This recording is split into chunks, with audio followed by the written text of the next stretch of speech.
Hello everyone, मैं doctor Vishnu Sharma और मेरे साथ डॉक्टर निकुंज ददानिया, हम दोनों consultant rheumatologist Apollo hospital Ahmedabad rheumatology team की तरफ से आज covid vaccination in rheumatic disease के बारे में डिस्कस करेंगे।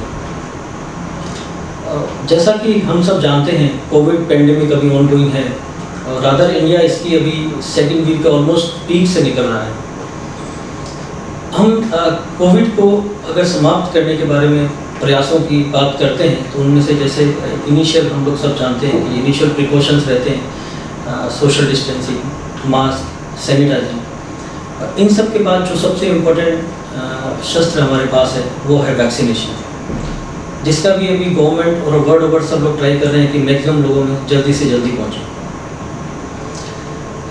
पर वैक्सीनेशन की हम लोग जब बात करते हैं तो वैक्सीनेशन के को लेकर हमने ये महसूस किया है कि आम जनता में काफ़ी प्रकार की भ्रांतियाँ हैं। ये तो आम पब्लिक की बात हुई, लेकिन हम अपने पेशेंट्स की बात करते हैं। हमारे पेशेंट थोड़े से अलग कैटेगरी में, स्पेशल कैटेगरी में आते हैं, क्योंकि उनको जो दवाइयाँ चल रही होती हैं वो रूटीन दवाइयाँ नहीं होती हैं। उनकी बीमारियाँ भी थोड़े अलग टाइप की होती हैं और दवाइयाँ भी जो होती हैं वो ज़्यादातर इम्यूनोसप्रेसिव दवाइयाँ या फिर ऐसी दवाइयाँ जो आपकी प्रतिरोधक क्षमता को कमज़ोर कर सकती हैं, ऐसी दवाइयाँ पे होते हैं ज़्यादातर पेशेंट्स। तो इसको लेके हम लोग ये देख रहे हैं कि पेशेंट्स में काफ़ी कन्फ्यूज़न है। ज़्यादातर रोमेटोलॉजिस्ट, ज़्यादातर प्रैक्टिस रोमेटोलॉजी सिर्फ गुजरात में ही नहीं, इंडिया में ऑलमोस्ट डेली की 8 से 10 कॉल इन्हीं कन्फ्यूजन्स को लेके रिसीव करते हैं पेशेंट्स की कि उनको वैक्सीन लेनी चाहिए कि नहीं लेनी चाहिए।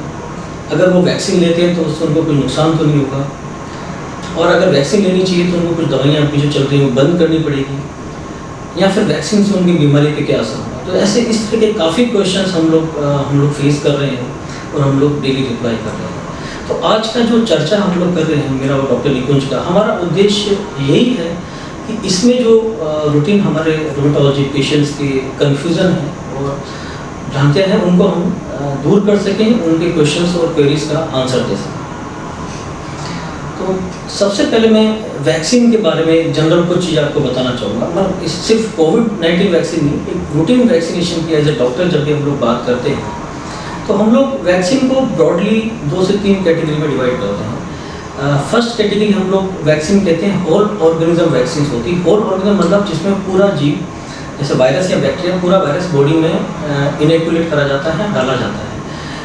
जो वैक्सीन देने का पर्पज़ ये होता है कि आप एक माइल्ड इन्फेक्शन जो आपका जो रूटीन में जो इन्फेक्शन फेस करते हैं उसकी जगह माइल्ड इन्फेक्शन बॉडी में करें, जिससे कि बॉडी में उसके लिए प्रतिरोधक क्षमता एक्टिवेट हो जाए, बॉडी में एंटीबॉडीज बन जाए और बॉडी आने वाले इन्फेक्शन से आपको बचा सके। तो ये वैक्सीन किसी भी वैक्सीन का पर्पज़ होता है। तो होल वैक्सीन जो होती है उसमें पूरा ऑर्गेनिज्म बॉडी के अंदर डाला जाता है। उसके भी 2 फॉर्म होते हैं, एक लाइव एटीन्यूएटेड वैक्सीन होती है और एक किल्ड और इनएक्टिवेट वैक्सीन होती है। लाइव एटीन्यूएटेड वैक्सीन का हम लोग आम भाषा में मतलब देखें तो उसका मतलब है कि जो लाइव मतलब जिंदा वायरस या जिंदा वो जीव होता है, बैक्टीरिया होता है। एटीन्यूएटेड फॉर्म मतलब वीक फॉर्म है, जो कमज़ोर होता है।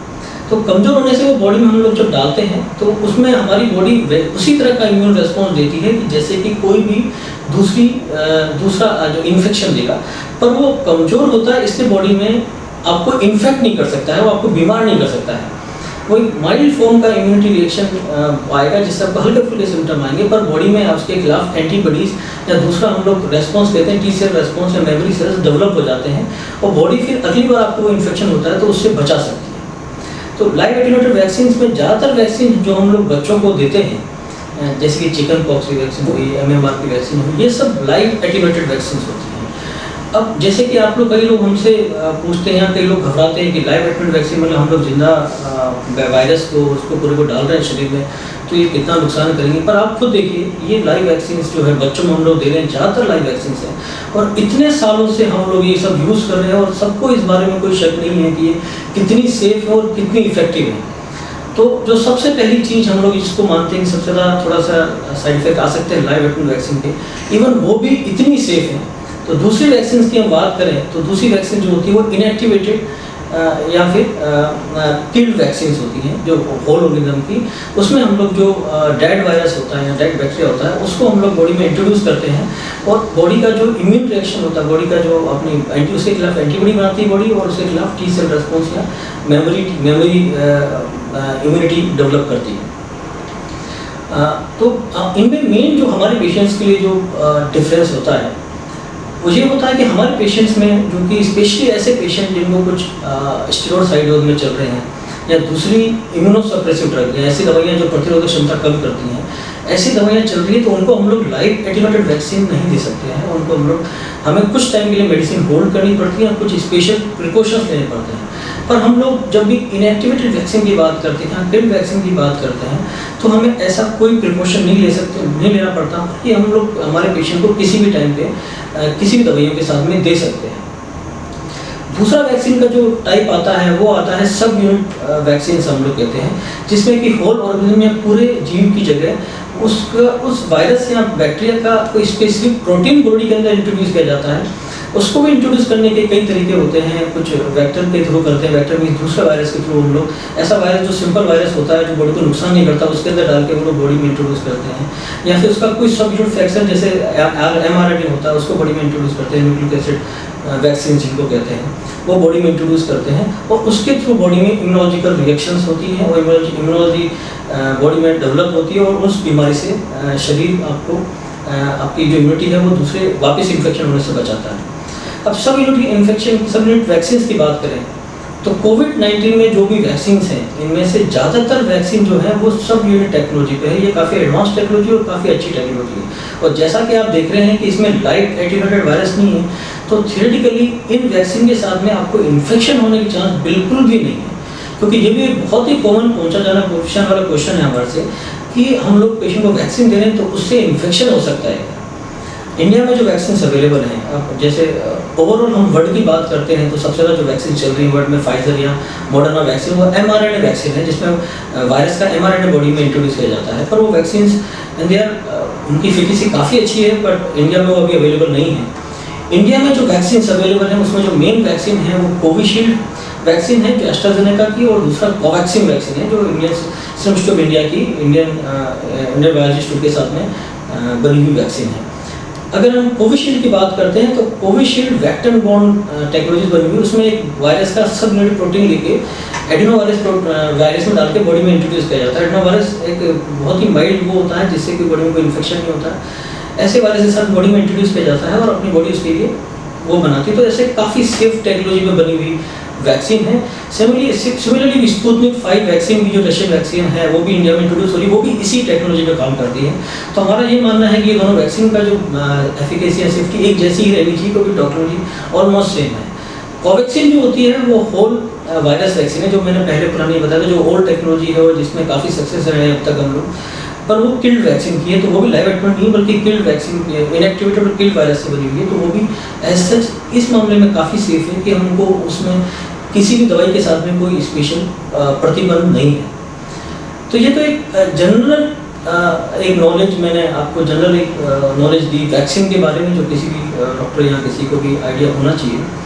पर इसके बाद अभी हम लोग बात करते हैं कि जो वैक्सीन अगर हम लोग स्पेसिफिक हमारे जो पेशेंट्स हैं, रोमेटिक डिजीज पेशेंट या ऐसे पेशेंट जिनको गठिया रोग या उनसे संबंधित बीमारियां, गुजराती में वाह के संबंधित बीमारियां कहते हैं, अगर ऐसी बीमारियां हैं किसी भी पेशेंट को, तो उनको क्या क्या प्रिकॉशन लेनी चाहिए। इसके लिए मैं डॉक्टर निकुंज ददनिया जो मेरे साथ में हैं हमारे अपोलो रूमेटोलॉजी के अपोलो हॉस्पिटल के दूसरे कंसल्टेंट रूमेटोलॉजिस्ट, उनसे चाहूँगा वो इस बारे में कुछ आपको स्पेसिफिक बताएंगे कि जैसे कि वैक्सीन कितनी सेफ है, वैक्सीन से पहले हमें कोई लेबोरेटरी करनी चाहिए कि नहीं करनी चाहिए, कोई स्पेसिफिक किसी भी डिजीज़ को लेकर कोई स्पेसिफिक प्रिकॉशंस रखने की ज़रूरत है कि नहीं। तो डॉक्टर निकुंज आपको डिजीज स्पेसिफिक वैक्सीन के बारे में अभी जानकारी देंगे। हेलो एवरीवन, मैं डॉक्टर निकुंज ददानिया हूँ, consultant rheumatologist at Apollo hospital Ahmedabad. जैसे डॉक्टर विष्णु शर्मा सर ने बताया कि कोविड-19 डिजीज़ से बचने के लिए वैक्सीनेशन एक इम्पोर्टेंट इंस्ट्रूमेंट है। स्पेसिफिकली जो गठिया के मरीज़ है या ऑटोइम्यून रोमेटिक डिजीज़ के पेशेंट्स है, उनमें क्या प्रिकॉशंस रखनी चाहिए, उनको कब वैक्सीन लेनी चाहिए, कौन सी वैक्सीन लेनी चाहिए, या वो कोई मेडिसिन या दवाइयाँ ले रहे हैं तो उनको कैसे चेंज करना है, उसके साथ वो वैक्सीन कैसे ले सकते हैं, उसके बारे में हम आगे डिस्कस करेंगे। तो पहला सवाल जो मरीज़ों को आता है कि मुझे वैक्सीन लेनी चाहिए या नहीं लेनी चाहिए। डेफिनेटली सबको वैक्सीन लेनी चाहिए, इवन बीमारी है या हेल्दी है, तो भी वैक्सीन लेनी चाहिए। बट जो गठिया के मरीज़ हैं उनमें ये देखा गया है कि एक बार जो उनको कोविड-19 होता है तो उनमें बीमारी की तीव्रता ज़्यादा रहती है, उनको हॉस्पिटलाइज होने की ज़रूरत जनरल पब्लिक के मुकाबले ज़्यादा रहती है।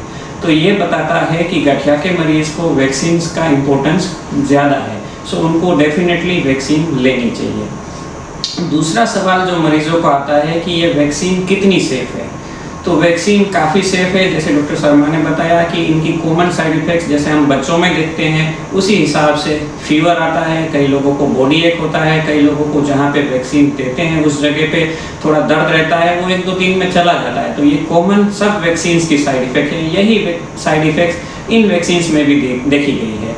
इसके अलावा कोई ऐसा बड़ा कोई साइड इफ़ेक्ट्स देखने को मिला नहीं है, तो ये काफ़ी सेफ़ वैक्सीन है।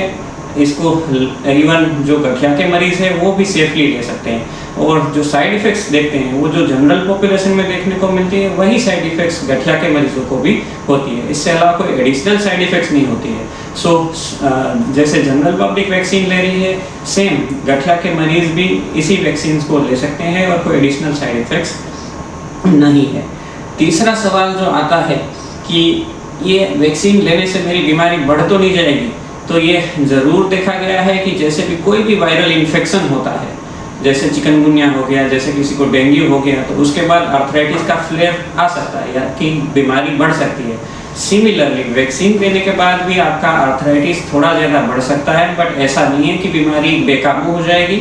इसको सिंपल दवाइयों के जरिए कंट्रोल किया जा सकता है। सो ऐसा नहीं है कि मैं वैक्सीन लूँगा और मेरी बीमारी एकदम बढ़ जाएगी और फिर कंट्रोल नहीं होगी। तो वैक्सीन आप ले सकते हो, बीमारी थोड़ी बहुत बढ़ सकती है, उसको हम दवाइयाँ एडजस्ट करके कंट्रोल कर सकते हैं।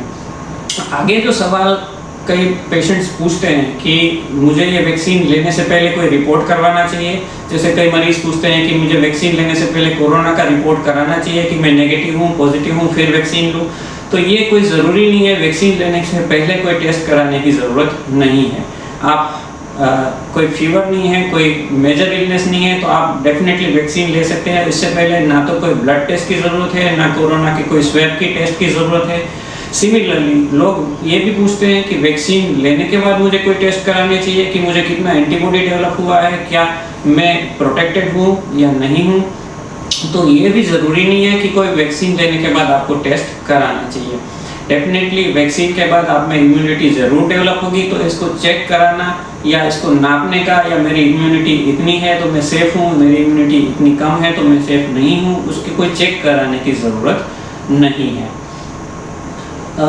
इसके बाद कुछ सवाल आते हैं कि मैं ये स्पेसिफिक बीमारी से लड़ रहा हूँ, जैसे मुझे रूमेटॉइड आर्थराइटिस है, या मुझे एसएलई है, मुझे स्पॉन्डाइलोआर्थराइटिस है, या मुझे गाउट है, तो मुझे कोई स्पेसिफिक कंडीशन में सफ़र कर रहा हूँ तो उसके लिए कोई डिजीज़ स्पेसिफिक कोई चेंज करने की ज़रूरत है। तो ज़्यादातर इसमें कोई डिजीज़ स्पेसिफिक भी चेंज करने की ज़रूरत होती नहीं है। कुछ दवाइयाँ में हमें चेंज करना पड़ता है कि ये दवाइयाँ हैं तो इसको वैक्सीन के बाद 1 सप्ताह या 2 सप्ताह हमें रोकनी होती है। इसके बारे में डॉक्टर शर्मा हमें आगे बताएंगे कि कुछ स्पेसिफिक बीमारियाँ जो है और या कुछ स्पेसिफिक दवाइयाँ हम जो ले रहे हैं तो उसको हमें वैक्सीन के साथ कुछ थोड़ा मॉडिफिकेशन करना पड़ता है। तो उसका आगे डिटेल में डॉक्टर विष्णु शर्मा बताएंगे। तो जैसे कि डॉक्टर निकुंज ने बताया कि स्पेसिफिक रूमेटिक डिजीज़ में हमको वैक्सीन लेनी चाहिए या फिर स्पेशल क्या प्रिकॉशन रखनी चाहिए। अभी मैं आपसे बात करूंगा जो हमारे रूमेटिक डिजीज़ की जो मेडिसिन होती हैं वो मेडिसिन वैक्सीन के साथ कोई इंटरेक्शन करती हैं या उनके कारण वैक्सीन से इसके साथ में कोई साइड इफ़ेक्ट आ सकता है या वो वैक्सीन से होने वाले इफ़ेक्ट को कम कर सकती हैं, इनके बारे में मैं डिस्कस करूँगा। तो अगर हम लोग रूमेटोलॉजी ड्रग्स की बात करते हैं तो एक सबसे ज़्यादा ड्रग जो अभी चर्चा में है वो हम लोग जो आम भाषा में स्टेरॉइड्स कहते हैं। स्टेरॉइड के भी काफ़ी प्रकार होते हैं। स्टेरॉइड्स रूमेटोलॉजी में डेफिनेटली यूज़ होते हैं, रादर हम लोग कहेंगे कि ये काफ़ी लाइफ सेविंग ड्रग है। ये रूमेटोलॉजिस्ट ही जानता है कि इन ड्रग से हम लोग कितने पेशेंट की जान बचाते हैं। पर अभी इसके कोविड में इसके ट्रीटमेंट को लेके और या फिर अभी स्पेशली जो फंगस जो black fungus and white fungus Mucor या एस्परजिलस जो अभी चर्चा में आया है, लाइमलाइट में आया है, उनके कारण ये ड्रग्स काफ़ी इनफेमस हो गई है, फेमस। तो जस्ट एक वैसे ही आउट ऑफ द कॉन्टेक्स्ट वो टॉपिक का वो नहीं है, पार्ट नहीं, बट स्टिल मैं क्लेरिफाई करना चाहूँगा। जैसे कि मैं लास्ट 12 साल से रूमेटोलॉजी में हूँ, मैं ये drugs on A daily basis use कर रहा हूँ। काफ़ी पेशेंट हैं जिनको हमें हाई डोज में भी देना पड़ता है। ज़्यादातर हमारे पेशेंट लो डोज में रहते हैं, हम जल्दी जल्दी बंद करने की कोशिश करते हैं, पर कुछ पेशेंट को हमें लंबे टाइम देना ही पड़ता है, उनकी ऐसी बीमारियाँ होती हैं। पर मेरे 10 साल के एक्सपीरियंस में, 12 साल के एक्सपीरियंस में, मैंने आज तक इन दवाइयों के साथ में कोई भी इंसिडेंस म्यूकर या एस्परजिलस का नहीं देखा है। तो मैं ये बात बहुत क्लियर करना चाहता हूँ कि सिर्फ स्टेरॉइड के कारण ये सब नहीं हो रहा है। कोविड के साथ में कुछ और भी ऐसे फैक्टर्स हैं जो अभी भी क्लियर नहीं है कि कोविड एज सच पर से कोविड इसको पेशेंट को प्रोन कर रहा है फंगल इन्फेक्शन के लिए, या फिर हमारे सिस्टम में कुछ फ्लॉज हैं, हमारे कुछ हाइजीन में कुछ फ्लॉज हैं, और या फिर जो ऑक्सीजन पार्ट है, और या फिर कुछ और एंटीबायोटिक्स हम लोग जो यूज़ कर रहे हैं उनके साथ कंबाइन करके इसका इंसिडेंस बढ़ रहा है। पर एक चीज़ मैं बहुत क्लियर करना चाहता हूँ आप लोगों से कि डेफिनेटली सिर्फ स्टीरॉइड के यूज़ से फंगल इन्फेक्शन नहीं बढ़ता है, हमारा सबका। इवन मेरा भी, जो मेरे नेफ्रोलॉजिस्ट कलीग्स हैं वो भी इसको डेली यूज़ करते हैं, इवन ऑन्कोलॉजिस्ट कलीग, सबका ये एक्सपीरियंस है कि सिर्फ स्टीरॉइड से फंगस नहीं होता। तो पहली चीज़ तो ये। अब हम लोग जब स्टीरॉइड देते हैं तो वैक्सीनेशन में क्या ध्यान रखना होता है, हम लोग ये ट्राई करते हैं कि स्टीरॉइड की डोज जितना मिनिमम रहे उतना अच्छा रहता है। स्पेशली अगर पेशेंट 20 mg से ज़्यादा डोज में है तो हम लोग कोशिश ये करते हैं कि पेशेंट की डोज हम लोग 20 mg से नीचे कर दें, जिससे कि वैक्सीनेशन की एफिकेसी पे कोई इफेक्ट नहीं हो। इनका आपस में कोई इंटरेक्शन नहीं होता, पर वैक्सीनेशन हाई डोज में जो आपका वैक्सीन का इफेक्ट आता है उसको कम कर सकता है, इसलिए इसका लो डोज में रहना ज़्यादा इंपॉर्टेंट होता है। वैक्सीन के अलावा हमारी कई और ड्रग्स हैं जो पेशेंट का रहता है कि ये वैक्सीन के साथ देनी चाहिए कि नहीं। सबसे इंपॉर्टेंट ड्रग जो हम लोग काफ़ी पेशेंट यूज़ करते हैं वो मेथोट्रेक्सिन है। मेथोट्रेक्सिन हमारे ऑलमोस्ट 70% रूमेटॉइड आर्थराइटिस के पेशेंट में चल रही होती है।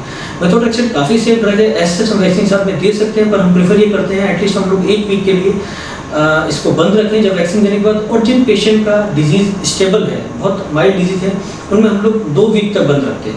पर कुछ पेशेंट ऐसे होते हैं जिनमें एक्टिव डिजीज़ होता है, उसमें हम लोग बंद भी नहीं करेंगे तो भी ऐसा कोई मेजर इफेक्ट नहीं आता है, पर आइडली इसको 1 वीक के लिए कम से कम बंद करना चाहिए। इसके अलावा जो दूसरी रूटीन में कॉमन में यूज़ होने वाली ड्रग्स हैं, लेफ्टोमाइड है, हाइड्रोक्सीक्लोरोक्वीन है, सल्फासिलिजिन है, ये सब ड्रग्स जो रूमेटॉइड आर्थराइटिस में यूज़ होती हैं, ये हम लोग आराम से यूज़ कर सकते हैं बिना बंद किए। कुछ स्पेसिफिक इम्यूनोसप्रेसिव ड्रग होती हैं जैसे माइक्रोफेनोलेट, एज़ोथाइक्लिन, साइक्लोस्पिन, ये अलग क्लास की ड्रग्स हैं। इनको लेके बहुत क्लियरिटी नहीं है, पर जो हमारी गाइडलाइंस है उनके हिसाब से साइक्लोस्पिन, एज़ोथाइक्लिन में बंद करने की जरूरत नहीं पड़ती है। पर जो पेशेंट एमएमएफ या माइक्रोफेनोलेट रेट है, अगर उनका डिजीज स्टेबल है तो इसको 1 वीक के लिए बंद रखना होता है। इसके अलावा दूसरी क्लास की ड्रग्स आती है जिनको हम लोग बायोलॉजिक्स ड्रग्स कहते हैं, जो कि हम लोग स्पेशली हमारे एंकाइलोजिंग स्पॉन्डिलाइटिस ग्रुप के पेशेंट में काफ़ी यूज होती है, रूमेटॉइड आर्थराइटिस में काफ़ी यूज होती है। इनमें भी काफ़ी ग्रुप्स होते हैं। TNF इनहिबिटर्स होते हैं जिनको हम लोग काफ़ी यूज़ करते हैं, जिनमें कि एडलुमैब इंजेक्शन, एटानासेप्ट इंजेक्शन और इन्फ्लिक्सिमेब इंजेक्शन आते हैं। ये ग्रुप बिल्कुल सेफ है, रादर ये ग्रुप कोविड के ट्रीटमेंट में भी यूज़ आ रहा है। तो इसमें हम लोग वैक्सीनेशन में लेके इनका जो प्रोटोकॉल है कुछ भी चेंज करने की जरूरत नहीं होती है। इन ड्रग्स को होल्ड करने की या डिले करने की बिल्कुल जरूरत नहीं होती है वैक्सीनेशन के साथ में। इसके अलावा जो दूसरा बायोलॉजिक्स में एक ग्रुप ऑफ मेडिसिन एबेटासेप्ट इंजेक्शन आता है। एबेटासेप्ट इंजेक्शन इंडिया में अवेलेबल नहीं है, पर अगर किसी पेशेंट को ये चल रहा हो तो उसका 1 डोज पूरा मिस करना होता है। मतलब लेने के 1 महीने बाद आप वैक्सीन देते हो, वैक्सीन लेने के 1 महीने बाद आप दूसरा डोज ले सकते हैं। एबेटासेप्ट में स्पेसिफिक ध्यान रखा जाता है। इसके अलावा एक बहुत ही इंपॉर्टेंट बायोलॉजिक ड्रग है रिटक्सिमैब, जो हम लोग काफ़ी यूज़ करते हैं, हमारे काफ़ी पेशेंट यूज़ आती हैं। रिटक्सिमैब जो है ये B सेल डिप्लीशन थेरेपी है, B सेल को खत्म कर देती है। B सेल बहुत इंपॉर्टेंट होते हैं आपके अंदर एंटीबॉडीज बनाने के लिए। इसलिए हम लोग जब से कोविड स्टार्ट हुआ है तब से हम लोग ट्राई कर रहे हैं कि रिटक्सिमैब हम जितना हो सके उतना अवॉइड करें, या फिर इमरजेंसी सिचुएशन हमारे पास कोई ऑप्शन नहीं है तो ही हम लोग पेशेंट्स को दें। ये अगर इंजेक्शन किसी पेशेंट ने लिया है तो उसे 6 मंथ्स तक वेट करना चाहिए, आइडली 6 मंथ बाद ही वो वैक्सीन ले सकता है, या फिर अगर कोई इमरजेंसी है, अर्जेंसी है तो 4 महीने, पर उससे पहले नहीं। और अगर बल्कि हम लोग ट्राई करते हैं अगर किसी को इंजेक्शन देने का प्लान है तो उससे पहले हम लोग उसको वैक्सीनेट कर दें, और वैक्सीनेट करने के 4 हफ्ते बाद ही हम लोग रिटक्सिमैब पेशेंट्स को दें। इसके अलावा साइक्लोफॉस्फेटिक इंजेक्शन पे पेशेंट चल रहा होता है, उसमें भी हमें इंजेक्शन लेने कम से कम हफ्ते का बाद वेट करना होता है वैक्सीन के डोज के। वैक्सीन देने के बाद भी 1 हफ्ते का वेट करना होता है अगला इंजेक्शन देने के पहले। इनके अलावा जो एक और नई क्लास ऑफ ड्रग्स हम लोग आजकल काफ़ी यूज़ कर रहे हैं, रादर वो कोविड के ट्रीटमेंट में भी यूज़ हो रही हैं, जिनको हम लोग जैक इनहिबिटर्स और टारगेट मॉलिक्यूल्स कहते हैं। ओरल मेडिसिन होती हैं जो भी नई क्लास ऑफ ड्रग्स हैं, जिनमें कि टोफासिटिनिब और बेंसिटिनिब इंडिया में अवेलेबल है और काफ़ी यूज़ हो रही हैं। अगर ये पेशेंट कोई इन ड्रग्स पे है तो हम लोग प्रेफर ये करते हैं कम से कम 1 हफ्ते के लिए पेशेंट मेडिसिन विदाउट कर दे। वैक्सीन लेने के 1 हफ्ते पेशेंट को मेडिसिन बंद रखनी होती है, उसके बाद वो उसको स्टार्ट कर सकते हैं। Thank you sir. जैसे कि आपने सुना अभी, जैसे डॉक्टर विष्णु शर्मा ने बताया कि कुछ दवाइयाँ हमें अलग से चेंज करनी पड़ती है जब हम वैक्सीन लेते हैं। ऐसे कुछ पर्टिकुलर बीमारियां हैं, कुछ पर्टिकुलर टाइप के आर्थराइटिस जिसको हम बोलते हैं, उसमें हमें कुछ स्पेसिफिक प्रिकॉशंस लेने पड़ते हैं। एक अलग टाइप की बीमारी होती है जिसको हम एंटीफॉस्फोलिपिड एंटीबॉडी सिंड्रोम कहते हैं, कि जिसमें दो तरह का विभाजन होता है। एक तो होता है कि जो प्रेगनेंसी रिलेटेड एप्ला सिंड्रोम कहते हैं, कि जिसमें बार बार प्रेगनेंसी लॉस होते रहता है, और दूसरा होता है कि जिसमें बॉडी की जो वेन्स है उसमें क्लॉट होते रहते हैं। तो इन पेशेंट्स में कुछ स्पेसिफिक प्रिकॉशंस होते हैं वैक्सीन के, कि जैसे अभी लेटेस्ट जो इन्फॉर्मेशन आई है कि जो कोविशील्ड या ऑक्सफोर्ड की एस्ट्राजेनेका वैक्सीन है, उसके साथ हमें बहुत रेयर इंसिडेंट्स बने हैं कि जिसमें वैक्सीन लेने के बाद लोगों की जो वेन्स है उसमें ब्लड क्लॉट्स जम जाते हैं। तो इसका हम ग्लोबली प्रिवेलेंस देखें तो अराउंड 8 पर मिलियन है, और इंडियन जो अपना जो डेटा है, अपनी जो वैक्सीन कोविशील्ड का है, उसमें हमें 0.6 पर मिलियन ये क्लॉटिंग का इंसिडेंस देखना पड़ा है। तो ज़्यादातर ये वैक्सीन सेफ है, बट इन जो पर्टिकुलर जो पेशेंट्स है, जो एप्ला डिजीज़ के पेशेंट्स है कि जिनको पहले क्लॉटिंग हो चुकी है, उनको बेटर तो ये है कि कोई अल्टरनेटिव वैक्सीन अवेलेबल है, या तो कोविड-19 का रिस्क कम है और वो वैक्सीनेशन को थोड़ा टाल सकते हैं और अल्टरनेटिव वैक्सीन मिल सकती है, तो उनको अल्टरनेटिव वैक्सीन लेना चाहिए। जहाँ की कोविड-19 का रिस्क बहुत ज़्यादा है और अल्टरनेटिव वैक्सीन मिल नहीं रही है, वहाँ वह बेशक कोविशील्ड वैक्सीन को भी ले सकते हैं। दूसरा जो इन पेशेंट्स में सवाल आता है कि वो अक्सर ब्लड थिनर, या तो हम जो बोलते हैं कि खून पतला करने की दवाइयों पे होते हैं, तो वो क्या वैक्सीन ले सकते हैं? डेफिनेटली वो भी वैक्सीन ले सकते हैं। उनका PT-INR जनरली हम 2 से 3 के बीच में रखते हैं। सो ये PT-INR 4 से कम है तो डेफिनेटली ये कोविड की कोई भी वैक्सीन ले सकते हैं। बट एक ही चीज़ का उन्हें ध्यान रखना होता है कि जब वो वैक्सीनेशन ले तो जो इंजेक्शन वाली साइट है वहाँ पे उनको दबा के रखना है, प्रेशर मेंटेन करना है एटलीस्ट 5 मिनट तक, क्योंकि उनकी जो दवाइयाँ चलती है खून पतला करने की, उसकी वजह से वहाँ ब्लीडिंग होने का रिस्क रहता है। तो ये एक प्रिकॉशन है। सिमिलरली कुछ पेशेंट्स जो हमारे होते हैं वो एस्पिरिन लेते हैं कि जो प्लेटलेट्स के ऊपर इफेक्ट करती है, तो सेम एडवाइस हम इन पेशेंट्स को भी देते हैं कि जैसे वो इंजेक्शन लें कोविड वैक्सीन का, तो जो वैक्सीनेशन जहाँ पे लगा है उस जगह को थोड़ा दबा के रखें, 5 मिनट तक प्रेशर मेंटेन करके रखें। तो ये स्पेसिफिक 2 प्रिकॉशंस हैं स्पेसिफिक डिजीज रिगार्डिंग। दूसरा एक सवाल आता है पेशेंट्स का, गठिया वाले पेशेंट्स का, कि सर दोनों में से कौन सी वैक्सीन लेनी चाहिए, कौन सी वैक्सीन ज़्यादा सेफ है? तो हमारे पास अभी कोई हेड टू हेड ट्रायल नहीं है। हेड टू हेड मतलब कि एक वैक्सीन और दूसरी वैक्सीन, दोनों वैक्सीन को हम कंपेयर करें कि कौन सी ज़्यादा प्रोटेक्शन दे रही है, बल्कि ये डेटा है कि दोनों वैक्सीन सेफ है, इफेक्टिव है और वो 100% जो है वो सीवियर डिजीज होने से बचाती है। तो दोनों वैक्सीन सेफ है और any day vaccination by any vaccine, मतलब कि कोई भी वैक्सीन लेना ज़्यादा ज़रूरी है रादर देन एक वैक्सीन को पकड़े या दूसरी पकड़े और उसकी वजह से हम वैक्सीनेशन को टालते रहें। सो दोनों वैक्सीन सेफ है और वैक्सीनेशन बाय एनी वैक्सीन, मतलब कि कोई भी आप वैक्सीन दिलवाओ वो ज़्यादा इंपॉर्टेंट है रादर देन कि ये पर्टिकुलर वैक्सीन में लूँगा या ये पर्टिकुलर वैक्सीन में लूँगा। लास्ट सवाल जो मरीज़ हमें पूछते हैं कि सर वैक्सीन तो ले लिया, उसके बाद आप क्या करें? तो अभी जो हमारा जो सिचुएशन चल रहा है, आपने वैक्सीन ले लिया है या वैक्सीन नहीं ले लिया है, आपको प्रिकॉशंस कंटिन्यूस लेने चाहिए कि जैसे सेफ डिस्टेंस मेंटेन करना है, हाथ बार बार साफ करने हैं और मास्क लगा के रखना है। कहीं पे भी आप भीड़ वाली जगह पे जा रहे हो या साथ में लोग बैठे हुए हैं, तो बेटर तो यही है कि अभी मास्क आप लगा के रखें जब तक कि ये जो कम्युनिटी में कोरोना का प्रेवलेंस एक लेवल से बिल्कुल कम नहीं हो जाता, तब तक यही एडवाइजेबल है कि आप मास्क लगा के रखें। और ये कुछ फाइनल मैसेजेस हम देना चाहते हैं आर्थराइटिस के पेशेंट्स को कि उनको वैक्सीन कब लेनी चाहिए, कैसे लेनी चाहिए। तो फाइनल जो टेक होम मैसेज है, मैं डॉक्टर शर्मा से अनुरोध करूंगा कि वो फाइनल मैसेज हमारे आर्थराइटिस के पेशेंट्स के लिए दें। थैंक यू डॉक्टर निपुण। सो अभी इस सेशन को समाप्त करने के पहले जो टेक होम मैसेजेस हैं जो मैं स्पेसिफिकली मेरे पेशेंट्स, जो हमारे पेशेंट्स हैं रूमेटिक डिजीज है, जिनको देना चाहूँगा, सबसे पहली चीज़ वैक्सीन लेना ज़रूरी है, सबको लेनी चाहिए। सेफ्टी का जैसे हमने डिस्कस किया, ये उतनी ही सेफ है आप में जितनी कि किसी दूसरे नॉर्मल पब्लिक में है। वैक्सीन के अलग से कोई भी साइड इफेक्ट रूमेटिक पेशेंट्स में नहीं है। तो इसके साइड इफ़ेक्ट से मत घबराइए। ये बीमारी वैक्सीन के कंपेयर में काफ़ी ख़राब हो सकती है। तो रादर आपको कोविड-19 निमोनिया हो, कोविड बीमारी हो, उसके कंपेयर में वैक्सीन के जो हल्के फुल्के साइड इफ़ेक्ट्स हैं, फीवर या फिर दर्द होना या बॉडी होना, they are much safer. Vaccine लेने के बाद भी ऐसा नहीं कि आपको डिजीज़ नहीं हो सकता है, वैक्सीन होने के बाद भी थोड़े चांसेस रहते हैं। इसके लिए जो सोशल डिस्टेंसिंग, मास्क, सैनिटाइज़र हम लोग इतने टाइम से फॉलो कर रहे हैं, उनको फॉलो करते रहना है।